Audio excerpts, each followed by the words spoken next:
প্রদীপের গল্প স্বল্প, শুধুমাত্র ফান্টানে। এখানে থাকছে কিছু রহস্য, কিছু ভয়, কিছু হাসি, কিছু প্রেম, আর অনেক কাহিনী।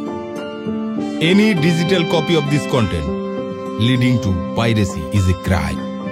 এই গল্পের যে কোনো পাইরেসির বিরুদ্ধে উপযুক্ত আইনানুগ ব্যবস্থা নেওয়া হবে।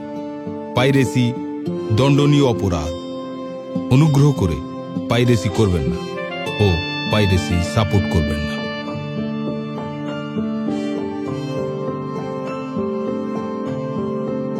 প্রদীপের গল্প স্বল্পে আজকের গল্প হুমায়ুন আহমেদের রূপা। রাস্তা দিন দাদা।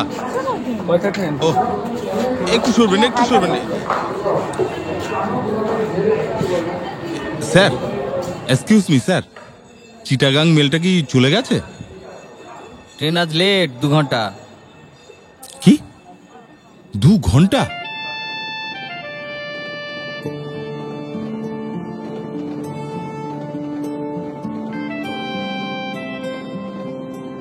এই যে ভাই,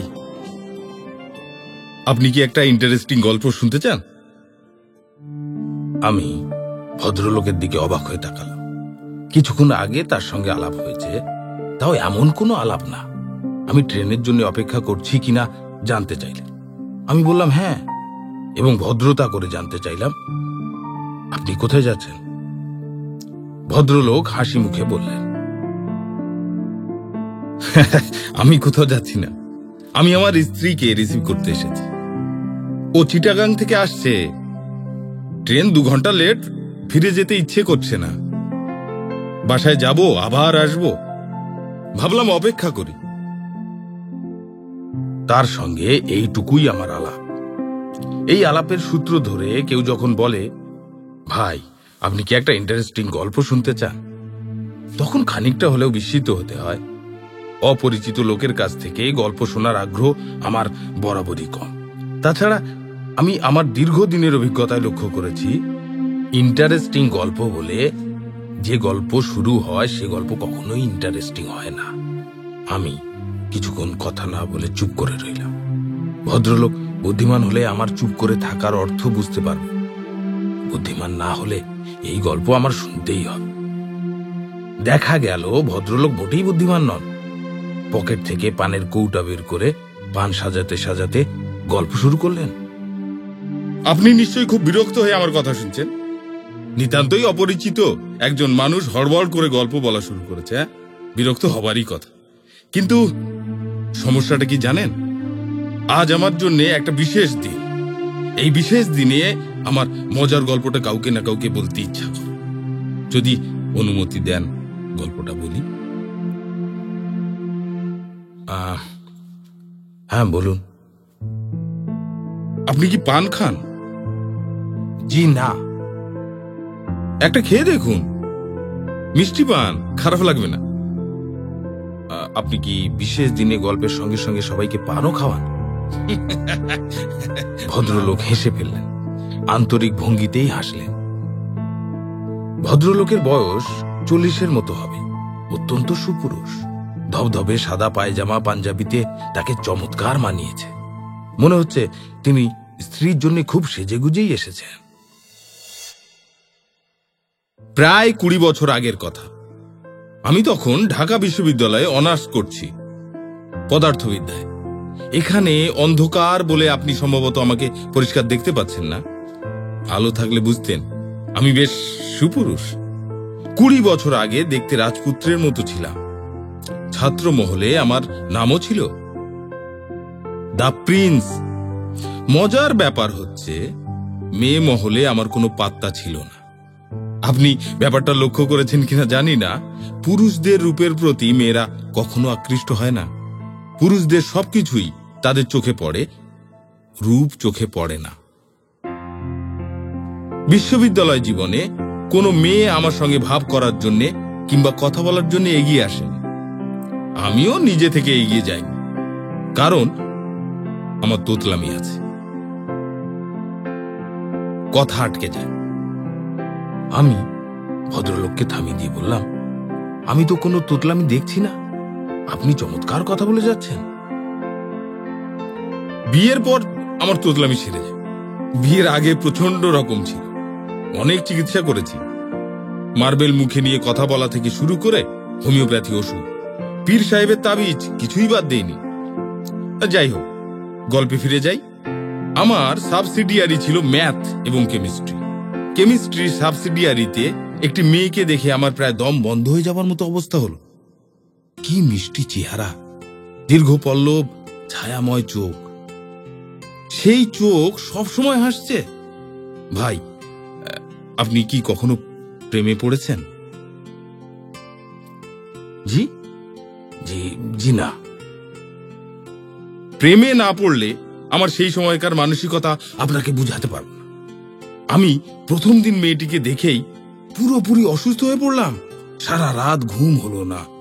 প্রচন্ড জলের পিপাসায় একটু পরপর গলা শুকিয়ে যায়। জল খাই আর মহসিন হলের বারান্দায় হাঁটাহাঁটি করি। সপ্তাহে আমাদের দুটো মাত্র সাবসিডিয়ারি ক্লাস। রাগে দুঃখে আমার কাঁদতে ইচ্ছা করে। প্রতিদিন একটা করে সাবসিডিয়ারি ক্লাস থাকলে কি ক্ষতি হতো? সপ্তাহে দুটা ক্লাস মানে 50 মিনিট করে 100 মিনিট। এই 100 মিনিট চোখের পলকে শেষ হয়ে যায়। তাছাড়া মেয়েটা খুব ক্লাস ফাঁকি দেয়। এমনও হয়েছে সে পরপর 2 সপ্তাহ কোনো ক্লাস করলো না। তখন আমার ইচ্ছা করত লাফ দিয়ে মহসিন হলের ছাদ থেকে নিচে পড়ে সমস্ত জ্বালা যন্ত্রণার অবসান ঘটায়। সে যে কি ভয়ানক ভয়াবহ কষ্ট আপনি বুঝবেন না, কারণ আপনি কখনো প্রেমে পড়েননি। আচ্ছা আচ্ছা আচ্ছা, মেয়েটার নাম তো বললেন না? হ্যাঁ, তার নাম কি? তার নাম রূপা। সেই সময় আমি অবশ্যই তার নাম জানতাম না। নাম কেন, কিছুই জানতাম না। কোন ডিপার্টমেন্টের ছাত্রী তাও জানতাম না।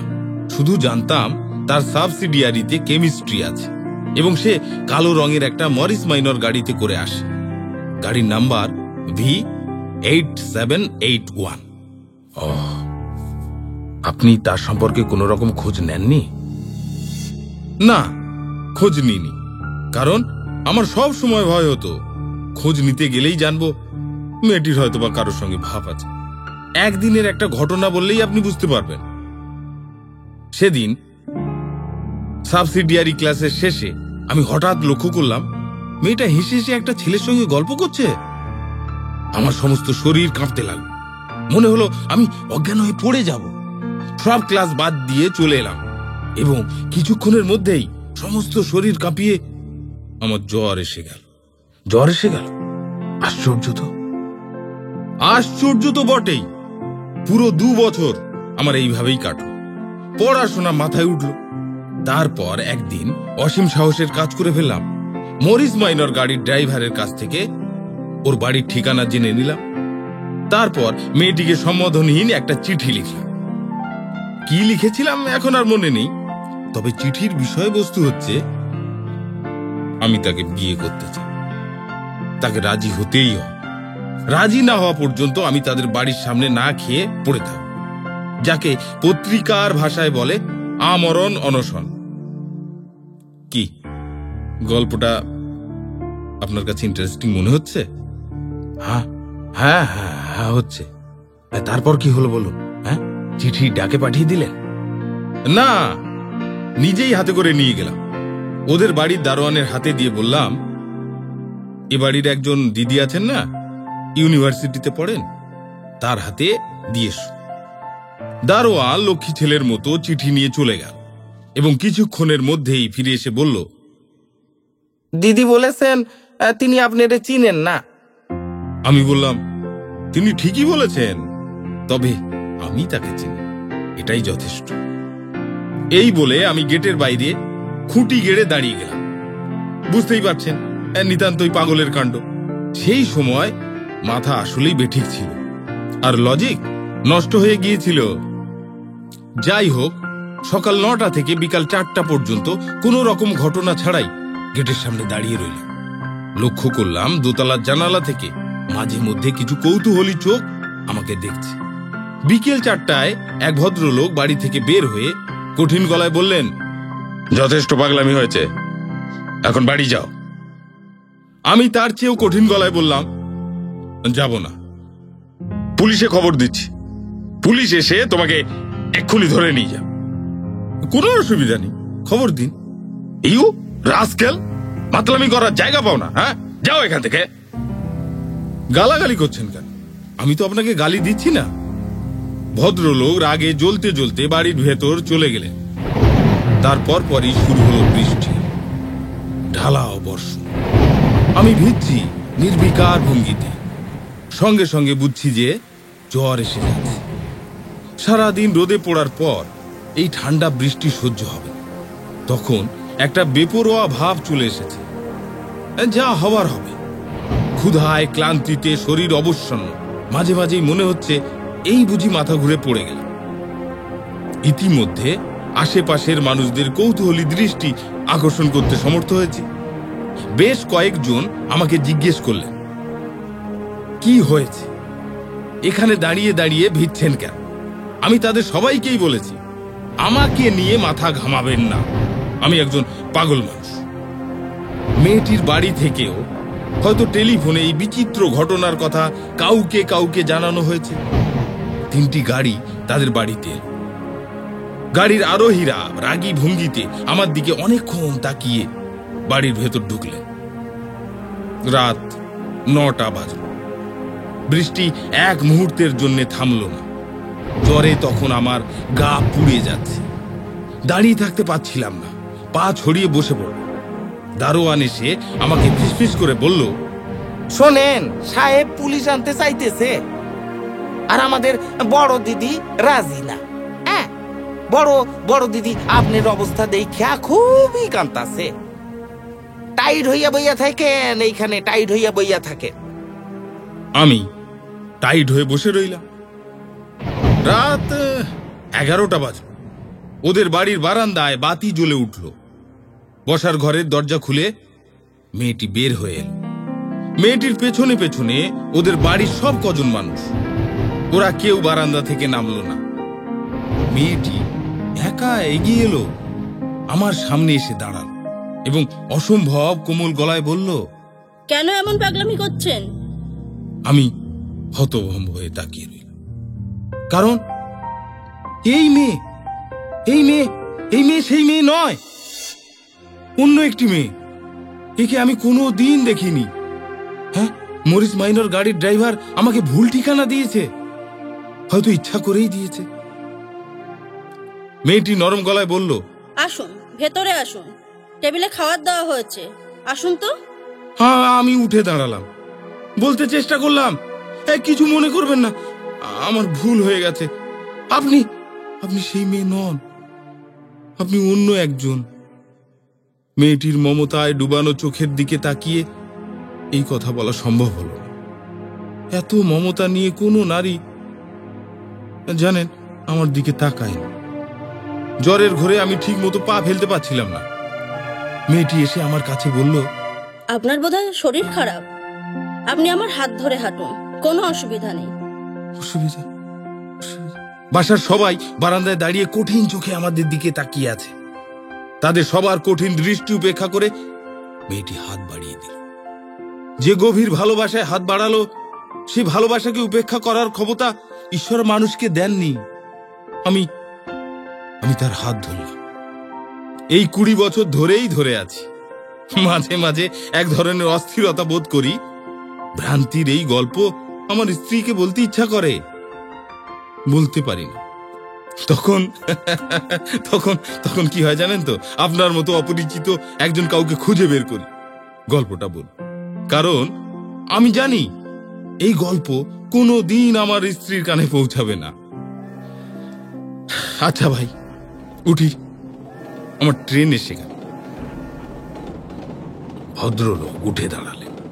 দূরে ট্রেনের আলো দেখা যাচ্ছে। রেল লাইনে ঘর ঘর শব্দ উঠছে। ট্রেন সত্যি সত্যি এসে গেল।